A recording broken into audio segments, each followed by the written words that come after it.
다이어트와 건강에 좋다고 알려진 잡곡밥은 비타민과 무기질이 풍부한 음식입니다. 백미는 소화를 빠르게 시켜 혈당을 빠르게 올리는 반면 잡곡밥은 소화를 천천히 시켜 혈당을 안정적으로 유지할 수 있게 합니다.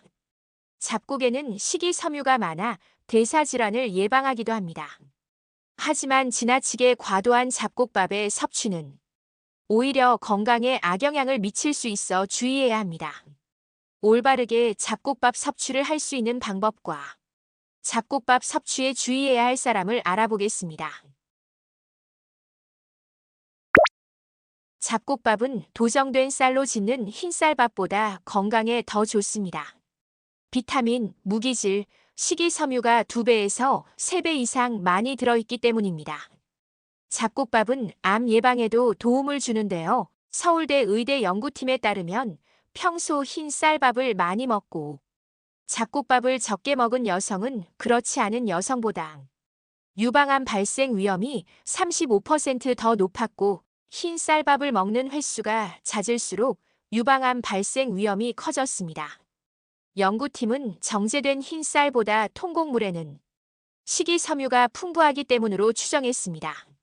하지만 잡곡의 비중이 지나치게 높으면 식이섬유를 과도하게 먹을 위험이 있다는 것이 문제가 되기도 합니다.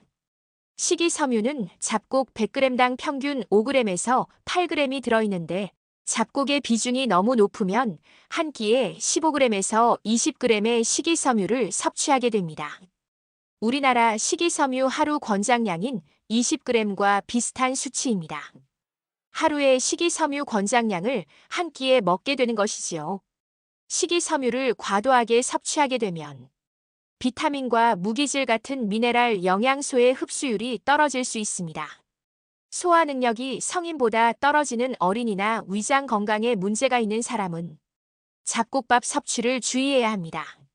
잡곡밥을 먹으면 소화 속도가 더뎌지고 소화 흡수율도 낮아져 위장에 부담이 갈 수 있기 때문입니다. 잡곡 중 특히 현미를 섞으면 쌀의 가장 겉면인 과피층이 남아있어 소화에 어려움을 줄 수 있습니다. 그리고 잡곡밥에 풍부한 식이섬유가 소화되는 과정에서 생긴 수소, 탄산가스가 장을 자극하여 불편한 느낌을 줄 수 있습니다. 하루 종일 소화가 안 되는 느낌을 받거나 장이 불편하고 가스가 차는 느낌이 든다면 잡곡밥을 먹지 않는 것이 좋습니다. 신장 기능이 약한 사람 역시 오히려 흰 쌀밥을 먹는 게 나은데요.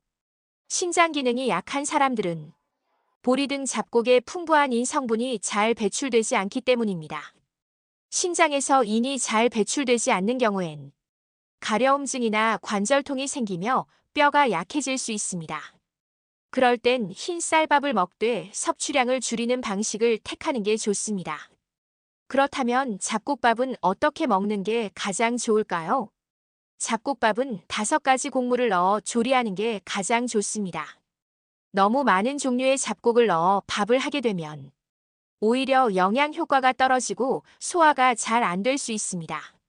실제 한 대학의 연구팀이 5개의 곡물, 8개의 곡물, 16개의 곡물, 17개의 곡물, 20개의 곡물, 25개의 곡물의 영양 성분을 분석한 결과 5개의 곡물을 넣고 만든 잡곡밥에서 단백질, 무기질 함량이 가장 높았으며 항산화 성분인 폴리페놀 효과가 가장 우수했습니다. 잡곡밥에는 다다익선의 법칙이 통하지 않는 것 같습니다. 그리고 잡곡밥을 만들 땐 백미를 과도하게 줄이지 않는 것이 필요합니다.